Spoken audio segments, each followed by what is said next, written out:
In Michigan, the dominant narrative holds that long prison sentences provide the severe, long-term punishment that felons deserve and protects the rest of us from them. People who have committed acts of violence or other serious crime are cast into a category of other and considered fundamentally different from law-abiding citizens. In 2020, Fresh Coast Alliance and Safe and Just Michigan set out to challenge this narrative. Our From the Numbers project hopes to lift the voices of those impacted by the criminal justice system and change the narrative about people who have been incarcerated.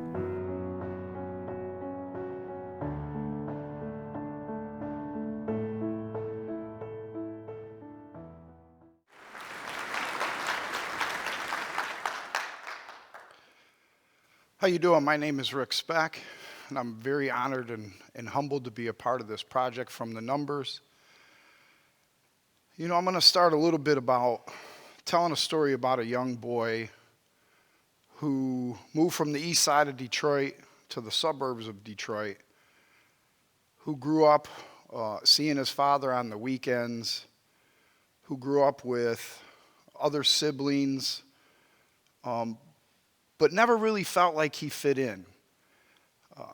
This young man was angry, began to get suspended from school from a very young age, 4th grade, 5th grade, 6th grade, constantly fighting, just didn't know how to express himself. This young man was me. And what I realized was throughout the years that I had a lot of unresolved trauma. And I had various kinds of trauma, from growing up without my father there every day of my life, to alcohol abuse and my family. All these different traumas helped to form and shape who I was becoming. And as I grew up, I was in therapy. I had been institutionalized twice before I graduated school. And it was during one of these times that I just was getting tired of the way I was living, even at a young age, even at 16, 17. And I remember sharing one of the deepest traumas I had experienced with my therapist. And I remember expressing to her that I didn't want this information shared with my family, but that I wanted to work through it, that I was beginning to recognize the impact that this situation had on my life for years. And the next time we met with my parents in a group setting, the therapist shared my deepest, darkest secret. And instantly, I was mortified. I got up, I left the session, and my parents and I, we never discussed it again. What was said that day in that office was never brought up again. I'm 50 years old. We've never really discussed it to this day. And so as I became a part of this project, and I've watched these folks give these amazing stories and just strip themselves bare and share who they are in their worst moments, I found strength and courage in watching these folks share. So what I'm going to share with you today is something I've never shared with anybody but one person. Outside of that therapist and my parents, I've shared this with one person in my lifetime of 50 years on this earth, probably 40 years since this happened to me. And I shared that with my wife. And I shared it because I wanted to be completely vulnerable to my wife so that there were no secrets, so that she knew who I was in its entirety. And it was the hardest thing I've ever done until today. And so I came here today, and I've spoke many times over the 7 years since my release. On my last prison term, I served 15 years. On the prison term before that, I served a year. On the prison term before that, I served 2.5 years. So altogether, I've served about 18.5 years in prison, not counting the jails. And what I've come to understand today and from listening to other folks was what happened to me has defined me for most of my life. But when I was in prison, going through trials and tribulations and still falling into the pitfalls of prison, I landed in segregation multiple times. And here's the thing about segregation. The one person you have to talk to all day is yourself, right? You're in that cell 23 hours a day. You get out for a shower every few days, you'll get out for yard 1 hour. Outside of that, you're in that cell and you're there with yourself. And so you get to really get to know you. At least I got to know me. And it was in those moments there and in other quiet moments in my cell that I began to really dig down and relive my traumas and understand how those traumas played a role in my incarcerations, in my alcohol abuse, in my cocaine abuse. These traumas played a factor, but what I realized was there was one core trauma that elevated all of them. And that was when I was 10 years old. I was sexually assaulted by somebody that was a friend of our family. And I lived with that all of my life. And it brought up feelings that I didn't want to deal with.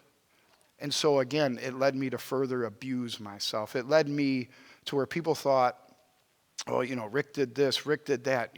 Rick's crazy. Rick wasn't crazy. Rick was in so much pain that he just didn't care if he lived or died. And so those crazy things I did were just an escape if it was to end poorly. But what I realized was that, number one, I had to forgive myself, and that the things that happened to me throughout my life were not my fault. I had to forgive the person that victimized me, because in doing so, I took that power back from me. And so I stand here today because of the braveness of folks that came before me.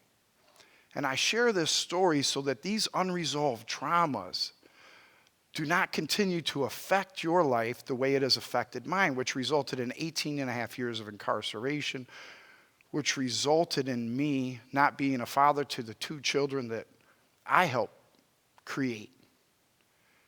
And so when we look at these traumas, all trauma needs to be resolved, whether publicly or privately. Resolve it not for the person or the thing that caused it, but for yourself. Today I stand here a free man physically, mentally, and spiritually, and I thank you for listening to my story.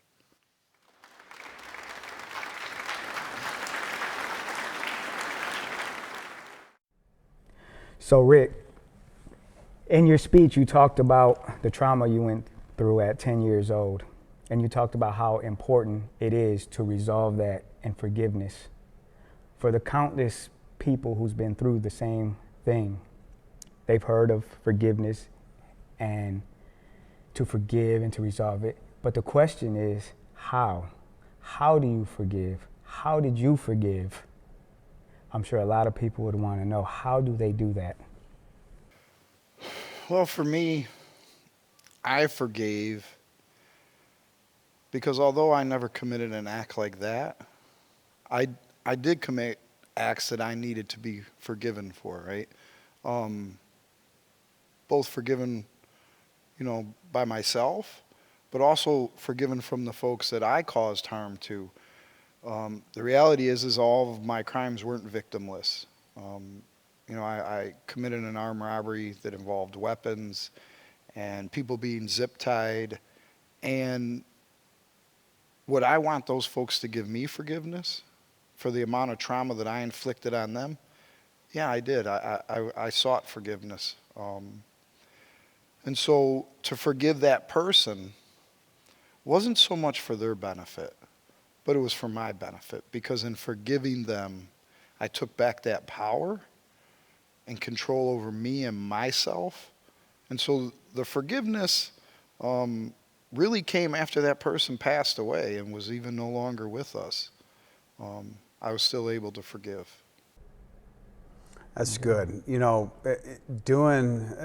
mentioned that you had spent on a number of different occasions inside of institutions, and over those years, those times of in and out can wear on us mentally and do something to us emotionally. And you mentioned that you had served a very lengthy prison sentence on the last bid that you did. How did you find yourself reintegrating back into society and discovering your purpose, and like what you're doing now? Was it easy? Did it come with challenges, or how did it unfold to get to the place to where you're at now? Well, there was a lot of challenges.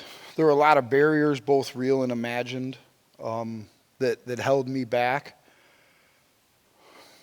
But ultimately, what led me here was, as I stated, I was freed years before I was freed. Mentally and spiritually, I was free for probably about 4 years before my actual physical release from prison. So once that happened, I found my meaning and purpose at that same time. So it was like all these things were coming together.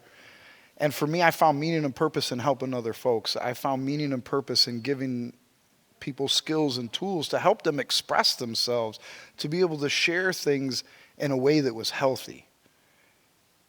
And so I took those same skills and tools that I learned in prison, I brought them home with me. And so for me, having the family support that I did allowed me to go to school, go back to college, get an education. It allowed me to continuously evolve and become the best version of myself. And at the end of the day, that's what I'm most grateful for, being the best version of me today. That's good.